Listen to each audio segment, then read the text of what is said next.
снимки. Нека това да бъде проблем, да дали е албум или книга. По-важното е, че имаме, както сега е модно да се казва, един прекрасно издаден продукт. В заслугата е не само на автора, който е ваш приятел и мой, но и на изключителния дизайн на нашия също приятел, който сега е в Австрия. Той от години живее там. Ето Сиротин, който доскоро беше, докато го имаше в писание тема, беше човекът, който правеше управлението и външната най-хубава корица в писанието. Той се завърна в България, не му хареса днешна София и отиде да живее в Камала. В момента се намира в Виена, където неговото семейство предишно и неговите наследници. Там е направил изключителна кариера за българи, тръгнал да бяга на времето за Америка, но в Виена се влюбва в една балерина и остава там. За тези, които като здравка знаят за моята скромна книжка "Покаяние Господ", той е оформител, той е художник, той направи от тази сборна книжка художествено явление. Същото се случи и сега. Наш общ приятел Асен Валентинов и препоръча текстовете на Георги Момчилов Попов и той ми ги изпрати. Като ги прочетох, аз не шашках. Толкова приятно и хубаво написани, интелигентно, с чувство за хубаво, с чувство за самоирония. И викам, давайте да издаваме. Той обаче се обади на Едо. И Едо почва да прави. Аз мисля, че книга ще издава. Защото аз не видях тези фотографии. Мисля, че книга, редова книга, много интересна, с прекрасни текстове, след което е да направи шедьовър. Ето, този шедьовър е пред вас. Може да си го вземете, може да късно си го вземете, но трябва да го имате, защото той самия по себе си като полиграфически продукт е домовикат. Ние журналистите използваме непрекъснато, което е позициони като понятие. Бижу. Но бижу, да. Това е едно бижу. Сега, понеже искам да говоря, най-малко заслуга имам аз за тази книга, защото се забави, тъй като Едо сложи един допълнителен свят и моментално книгата от черно-бяла стана цветна. И 2 години ние се чувствахме какво да правим. Накрая авторът намери спонсор в лицето на своята дъщеря, намери печатница, а и преработиха книгата в черно-бял вариант.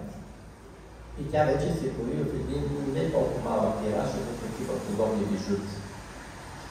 Така ще бъде съдбата и вече няма никакво значение. Господ ни благослови с тази книга. Защо?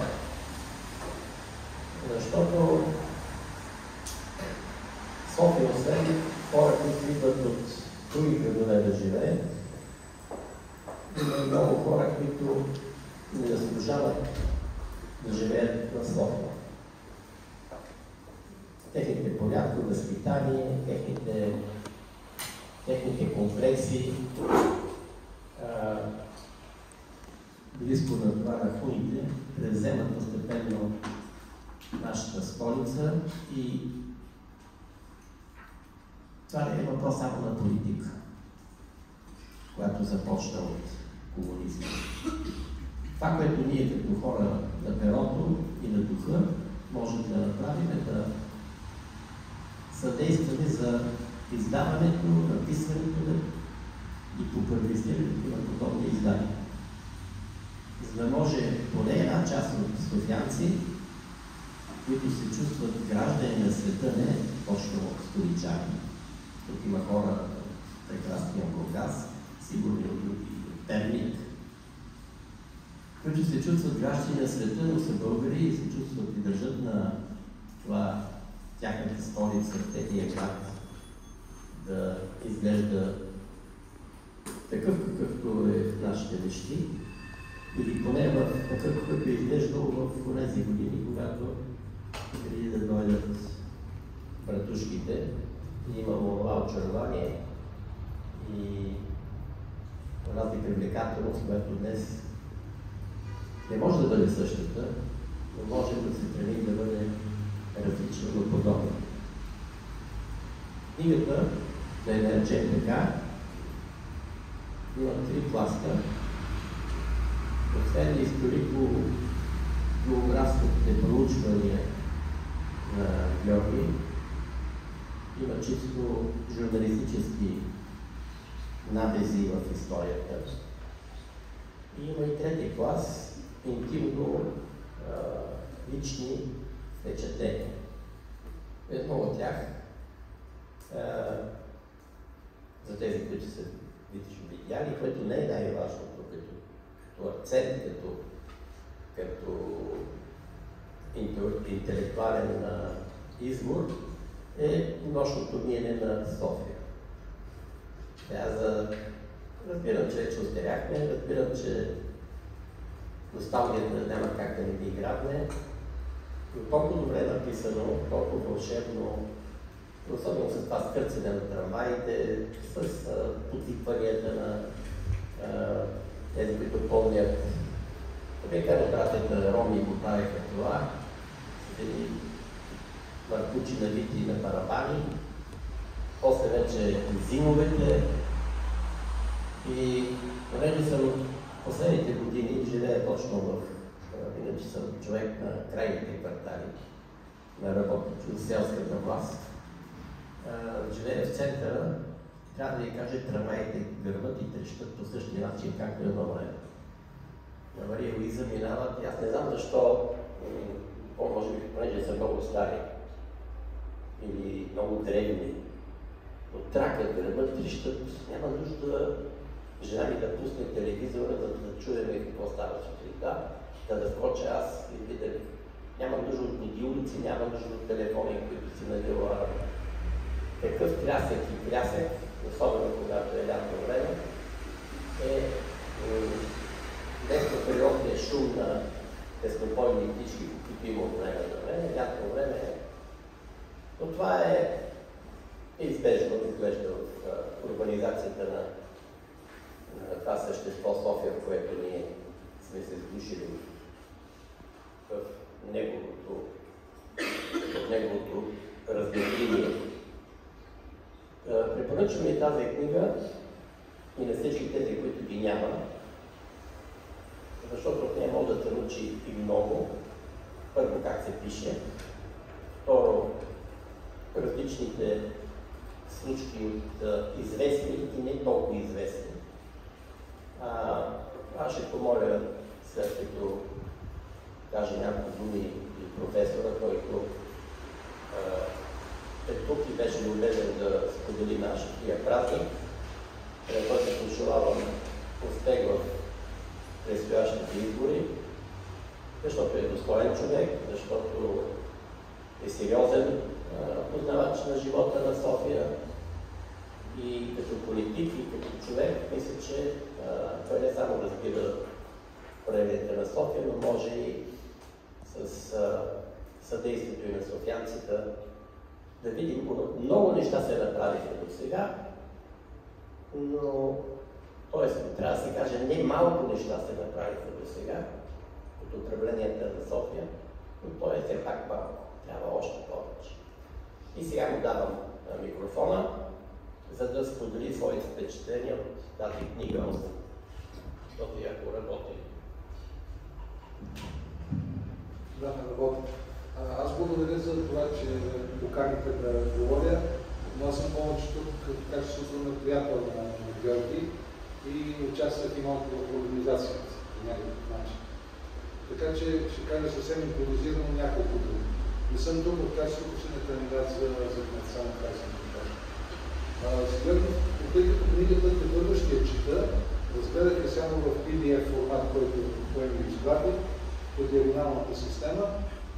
Тепърва ще я чета, защото София, във всяка книга, която се издава за София, винаги съм намирал по нещо ново. И мога да кажа, че София не е изследван град в дълбочина, от гледна точка на обикновения читател. Учените са го изследвали достатъчно, но днешните софиянци малко познават града си.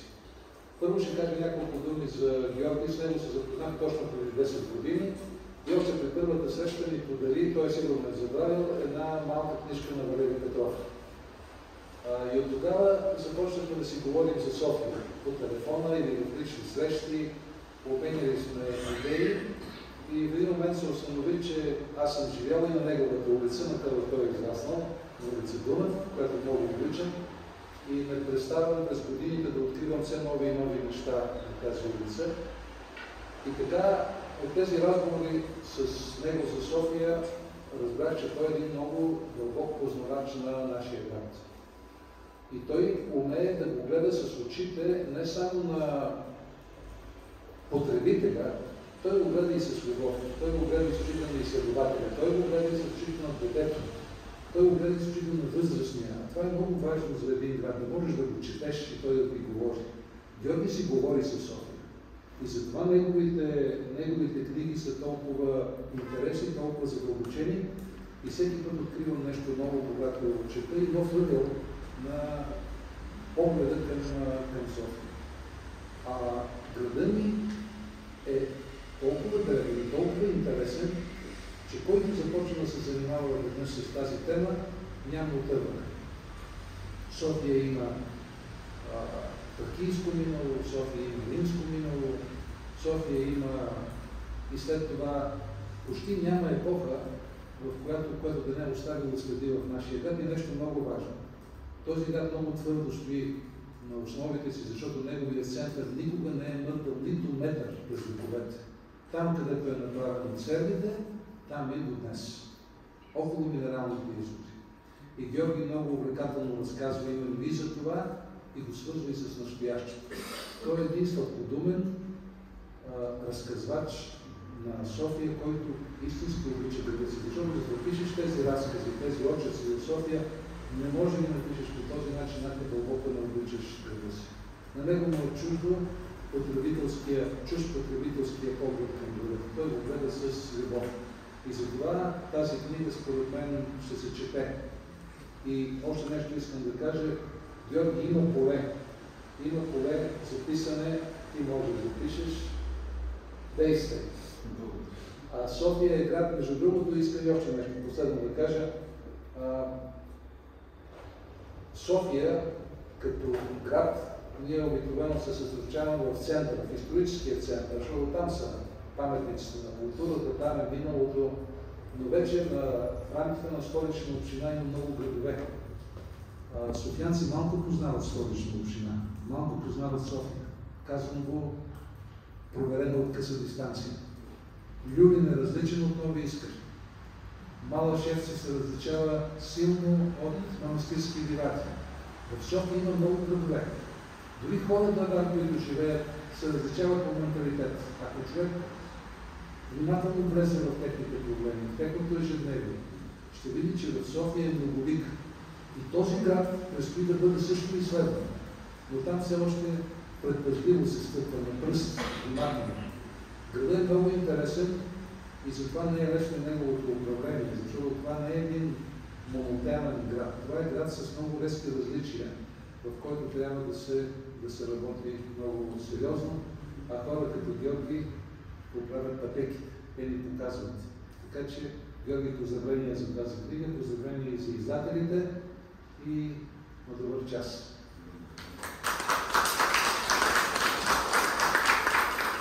Браво! Георги Клинци. Йоан Кръстител, пътеките към пустинята, като 40 години до сега, понеже и Банкя е различен град от София, нека да чуем Любо Пречемвир какво ще ни прочете, подготвено от автора.